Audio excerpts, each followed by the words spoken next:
So many things I could start off with, but obviously I'm going to start by showing you that I had Subway for lunch. Let's go back to the beginning.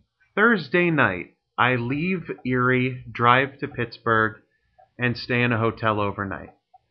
The next morning, at 6 in the morning, I'm at the airport. I get up at 4:30. I leave the hotel little after 5 o'clock in the morning. Park my car at a place called Charlie Brown's, which is awesome. And they shuttle me over to the airport by 6. And I meet up with the president, my APHA student club president, and her fiance, because we are going to fly standby for basically for free. Although I technically wasn't free. Guest passes, you have to pay a certain fee. Anyway, we were going to fly from Pittsburgh to Phoenix and then connect from Phoenix to Seattle. And if you watched the video the other day, you know that that didn't quite go as planned. We got to Phoenix without a problem. However, in Phoenix, for whatever reason, all hell broke loose on Seattle-based flights. So we got bumped, and it was not looking good at all the rest of the day. So I got to go home and be with my family for a day. So, you know, I was all totally bummed out, getting to go home and see my mom and my dog and sleep in my own bed. Oh yeah, it was hell on earth. I loved it. So now this morning, I got up at 5 o'clock in the morning, and we once again drove to the airport at 6 o'clock, and I met the club president. And when we get over to the gate, we were basically the first flight of the day. When we left the airport on Friday, there were 15 open seats on this flight. When we got back to the airport on Saturday morning, the flight was overbooked. Overnight, a bunch of people bought tickets for this flight. And there were still people being rolled over from yesterday. So, it was a terrible day. Fortunately, we got on the flight at 7 o'clock, 7:30 this morning. There were just enough people. There was only, I think, one non-rev in front of us. A non-rev is like an employee or someone flying on someone's flight benefits. We don't pay to fly, so we don't, we only get to take up empty seats. One non-rev was ahead of us in priority, and then we were second, and we got on the plane. And I think right after we got on the plane, that was it. So we were the last people on. So we got here, took the light rail from SeaTac/airport station up to University.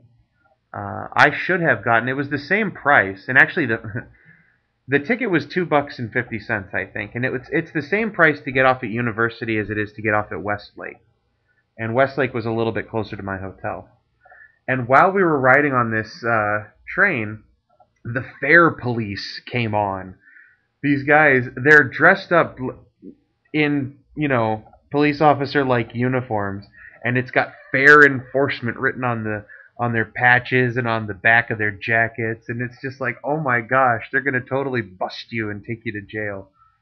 But one of the guys on the train was talking to one of the fare police, and the fare police explained to him, even though it's the same price, you can't, keep riding to the next stop.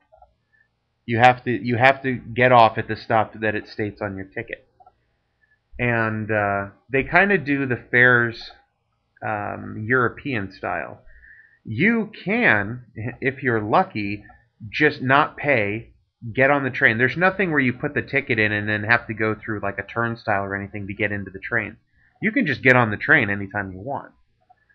It's only if the fare police happen to be on the train, come on the train while you're there and catch you without a ticket that you get fined and what have you. Okay, so that story's over. We get off. I walk forever through the streets of Seattle and get to my hotel, check in, come upstairs. My air conditioner, first of all, they don't have, normally when you go to a hotel, they have the air conditioner like under the window. There's like a unit on the wall. They don't have this here. I'm staying at the Spring Hill Suites Marriott. because I get an employee discount to stay at the Marriott. Apparently, we have some deal with them where my pharmacy fills prescriptions for them, and we get to stay at the Marriott for a discount. No, they have like a real live thermostat up on the wall where you adjust it, and then there's apparently a single vent in my room up high in the middle, and that's where the air comes out. Now, when I was messing around with the thermostat, I put it to cool. Well, let's not even start there. When I get in my room, it's 80 degrees in my room. It's really hot. It is 40 to 50 degrees outside and rainy. So it was very humid, and then to walk into this really hot room was uncomfortable for me. And the vent is constantly humming. Like, constantly. It has not stopped humming all day.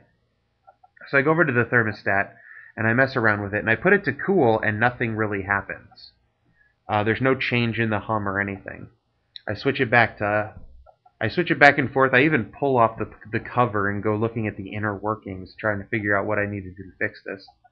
Eventually, I put it to 90 degrees, turned on the heat, and I got, if you're familiar with the thermostat, I got that kick. You could hear it clicking over up in the unit.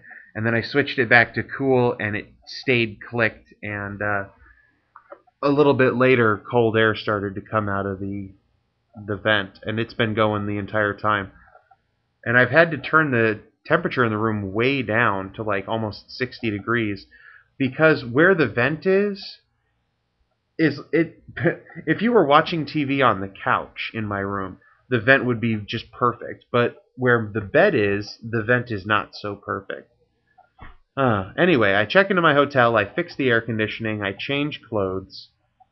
I was all dressed up on the plane, but there was so much walking and it was so humid that I changed clothes in the hotel and then headed out to the convention center.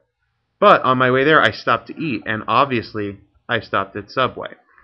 This town is great for Subways, by the way. There's a Subway on the way to the convention center. There's a Subway right outside the convention center, part of the same building. There's a Subway in the convention center on the second floor, third floor. So I'm all set for Subways. Now, because this is an urban, city-based Subway, they moved most of the sandwiches one price category over. So the sandwich I normally get, which is the oven-roasted chicken breast, is no longer a $5 footlong. It's a $6.50 footlong here. That is quite a price hike. So instead, as you can see here, I have a ham sandwich. There was a single jalapeno, and it just so happened to be right when I remembered to take a picture. And, of course, a yogurt, because probiotics are awesome. So so I ate that, then I got to the meeting, and where are we here? Oh, on the fourth floor, which is where the registration is, they have a live band playing jazz music. And they're good. And you can see, like, there's a variety of accoutrements for his his trumpet right here. I don't know exactly what they're called, but I know you stick them in the end of the bell and then you woggle them around and it makes cool sounds. But they were pretty cool. There's the official photographer for the conference, and I saw him and I'm like, okay, we need to get involved in a little meta here. So I took a picture of the photographer, and then he saw me and he's like, what are you taking a picture of? Not like, what are you taking a picture of me for? But he's like, well, what are you taking a picture of? And I said, I'm taking a picture of you. You're the photographer. And he's like, oh, well, how about this? And so I got a picture of the photographer taking a picture. And it was awesome. Then I tried taking my own picture of the model Space Needle inside of the building. And facing the window didn't work so well. This is actually a pretty good picture for you to get the fact that Seattle, the weather right now is Seattle. And that means that there is no sunshine. It is all clouds and rain. So then I went to the other side and took a picture, and it turned out much better. You can see the little mini Space Needle in here. And if you see this bag right here, this bright red bag, that's my stuff. I set it down so that I could use my camera. Alright, so there's the APHA Cyber Cafe. All of those computers have internet access. I don't know if they're unrestricted or not, but maybe. I do know that, like, later on I printed out directions to get to the restaurant in my hotel. But after you go to educational sessions, you can come here to the cyber cafe, put in the code for your CE credits, print out the confirmation document, check your email, all kinds of fun stuff. Here's our advocacy and political action booth, where you can learn about our advocacy and political action. And this is a board with schools available for sponsorship. They have it set up so that the student organizations at each school do fundraisers, and then they can submit the money to the Action Network to be used for, lobbying and promotion and stuff like that. And what pharmacists are supposed to do is sponsor a school where they agree to sort of match what the students raise. Now, I went and I asked the guy, why isn't my school on the board? Did somebody already sponsor my school and you erased it, or am I just not good enough to get on your board? And he says, no, that's the board of shame. These are the schools where nobody has decided to sponsor them. This is the schools that they're in trouble, basically. And it's so wonderful to see the schools that are on here, like the University of North Carolina and Western University and the University of Kansas, the University of Louisiana. I think that's Louisiana. University of Illinois, Drake. University of California, San Diego. University of California, San Francisco, one of the top pharmacy schools in the country, still on that list. My school, however, is not. Alright, there's the APHA Foundation. They're kind of awesome and do all kinds of stuff. Scholarships and all kinds of fun stuff. Awards. Relaxation Station. As you can see here, people are getting their massages because it's just so terrible having to walk around the convention center. So stressful. You have to pay money, I think, to get in there. I think it's obvious you have to pay money to get in there. I have no clue how much. I don't see a price, like a little menu or anything. I don't know what APHA 2012, that's promoting the meeting for next year, which is going to be in New Orleans. So you can find out about that. And then the Career Center, which I really don't know what they do there, but who cares. So let's skip ahead a little bit. Before we get to the food, I go to a couple meetings. I go to the Exhibition Center, which I'll get to later. I totally run into one of the professors from my school. And I get a whole bunch of swag, which is convention speak for free stuff. And then I decide that it's 5 o'clock, so I should take up M1 Foley on his suggestion. M1 Foley told me that there's a place in Seattle called the Umisaki Sushi Bar, or something like that. And Umisaki House Bar? Who knows? Umisaki are the first words in the name, that's for sure.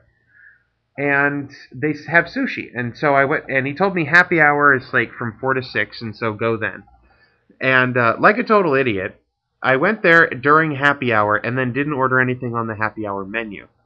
And the reason why is that they put down this nice menu of their fresh fish catches of the day kind of stuff, and 2 of my favorite sushi were on it, so I decided to get them. Now, the funny thing is, I was sitting at the sushi bar because they didn't have a table available, and the sushi chef put this in front of me, and I'm looking at it and I'm like, this is not what I ordered because I do not eat salmon, and these 2 pieces right here are salmon. So I unwrapped my chopsticks and I started making my my soy sauce and my wasabi. But I wasn't going to touch this till my waiter came back. And my waiter came back and he grabbed it from me and went and put it in front of somebody else's, went and served it to the person it belonged to.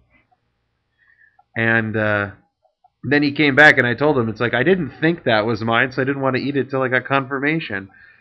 But he gave me my edamame, and this was my sushi. Now, you notice this is not as colorful as the last one. He actually made a mistake on my order. I ordered albacore belly sashimi with hiramasa sushi, and he brought me albacore belly sashimi and hiramasa sashimi, which cost a lot more money than the sushi. This went from being $4 sushi to being $15 sashimi. That's a price jump. However, despite the fact that that was a mistake, that the yellowtail sashimi was so good. It was better than the albacore belly, I can tell you that. It was absolutely delicious, and I loved it. And it was worth every penny. The albacore belly was actually a little bit... It is obviously... I say obviously like everybody knows sushi. Tuna belly is a fattier cut, and that's usually a good thing. It's a lot more flavorful, and there's actually, I think it's the bluefin tuna. The belly on that is like the most expensive cut of sashimi you can get. It's the best. Albacore obviously is not the same kind of tuna, but it was good. It had a lot of flavor, but it was a little bit too squishy, and there wasn't enough firmness to it for my taste. The yellowtail, on the other hand, was absolutely perfect in every respect. And I also got, this is called hot as hell. It was not, by the way. The wasabi was way hotter than the habanero and jalapeno that are supposed to have been in this sushi roll. So M1 Foley sent me there during happy hour so I could get some cheap sushi, and instead I ended up spending $65 on dinner, and the sashimi was the reason why. So I'm at a loss of whether I'm pissed at the waiter for getting my order wrong, or okay, because the way he got it wrong was actually better for me. If I could go back in time, I would tell myself on my way in, don't get the albacore belly sashimi. Do get the hiramasa sashimi.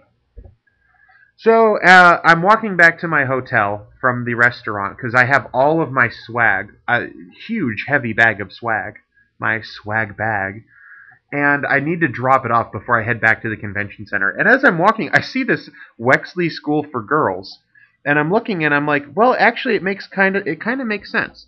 We're going to teach the girls physical fitness. We're going to teach them communication. We're going to teach them patriotism. We're going to teach them, schoolwork, education. And then I'm like, well, what's that? Well, obviously, that's sexual prowess. That's why you have the bull, which is a sexual male symbol, but it's walking kind of gay. And that's why it's a school for girls.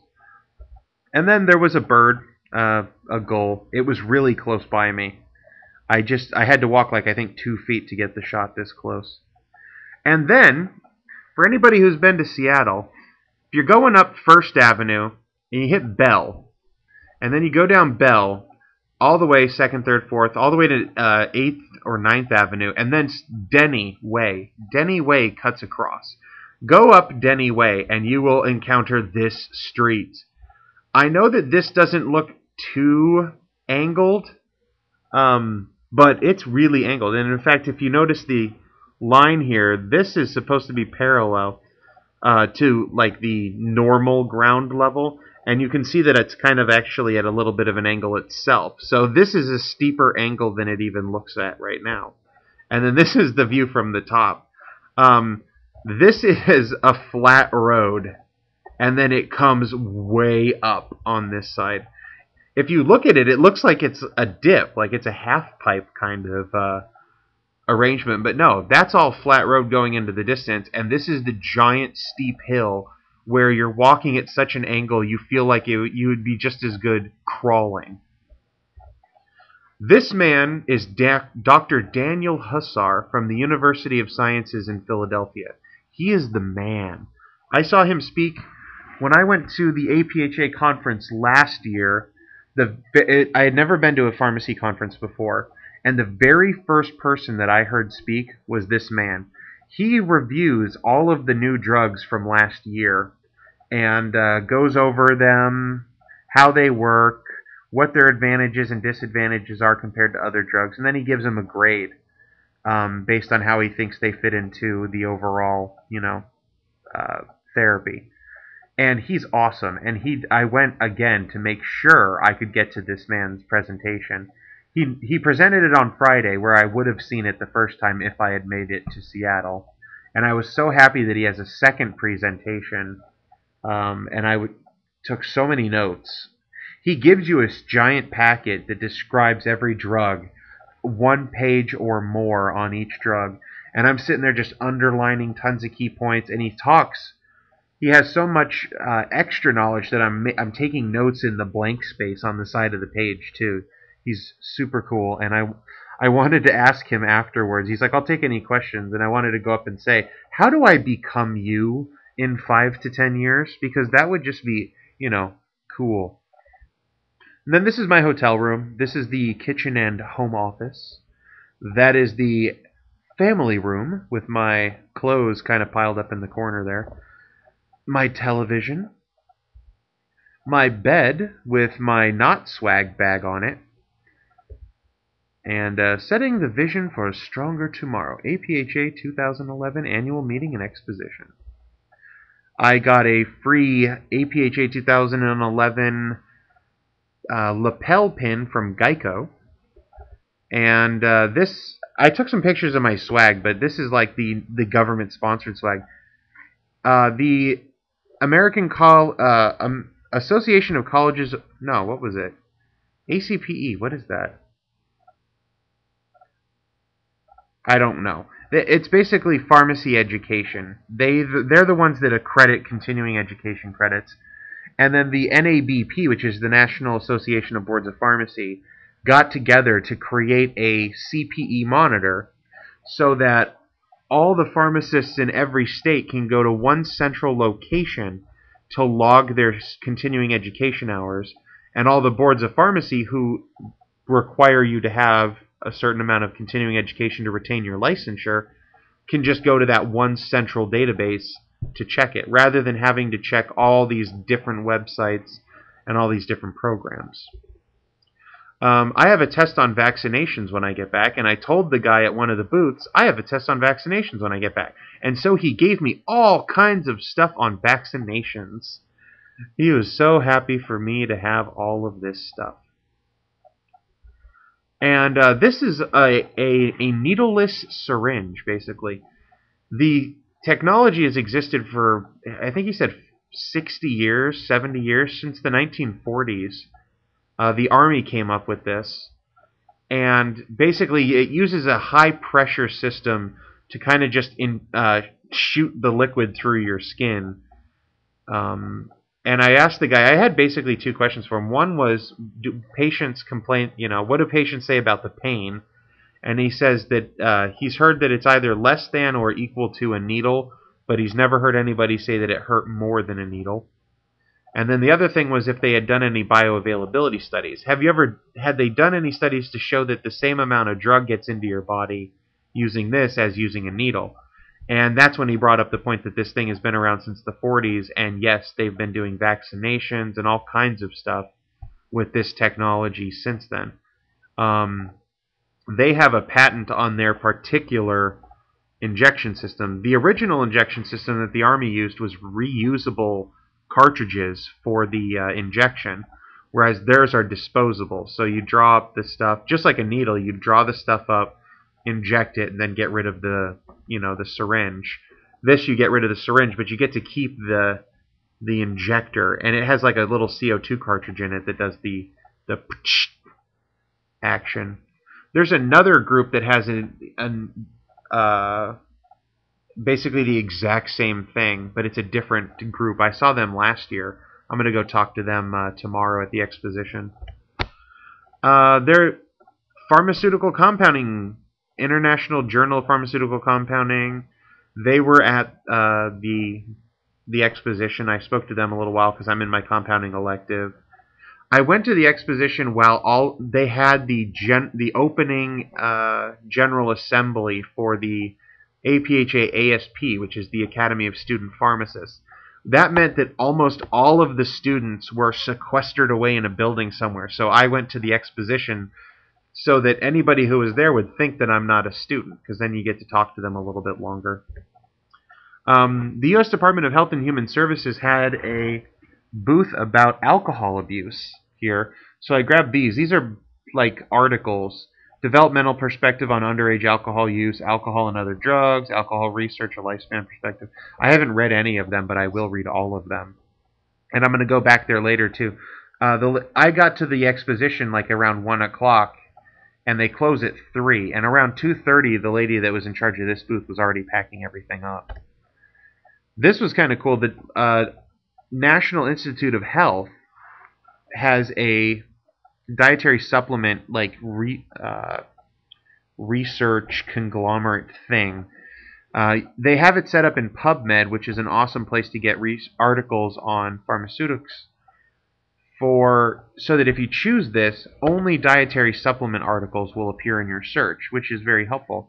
And then they also have these monographs set up for one for patients and one for health providers that tell you about the dietary, like a particular vitamin or mineral, and they emphasize the foods that you should eat to get it, and then leave the supplementation as like a backup, which is true. That's pretty much how it should be. You should be eating the stuff that you need to get from your diet and not having to supplement it.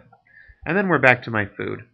I didn't want to show like the actual swag I got because it would be kind of like promoting products.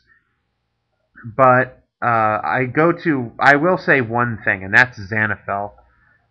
It's an ointment that you use for poison ivy, and it works wonders, I have been told. My roommate's boyfriend got poison ivy, and she had pretty much every product you can buy from a pharmacy over the counter on the bathroom countertop, and he had been using all of them and nothing had been working. And I had this box of Xanafel from the last conference, and I brought it and I gave it to them, and he said after one application that was all he needed. It was it. And so yeah, I will mention Xanafel. I also got like a sinus rinse. I spoke to the guy for quite some time at the sinus rinse, and he ended up giving me an actual box of a new product that they had.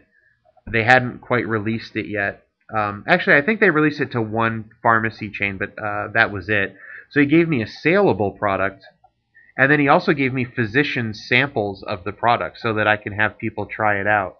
I obviously will not be doing that under my own authority because I'm not a pharmacist, and I don't want to be handing out even over-the-counter drug products to people. But I will have it available if my pharmacists want to do so. And I got a bunch of other fun stuff that's just, not as important. But who cares if they're giving you free stuff? And I only went to half the exposition. I'm going to go to the other half tomorrow. Alright, this video is really long. Do not expect videos this long tomorrow. I can't imagine that I'll have as much stuff to talk about. But maybe I will. Alright, bye-bye.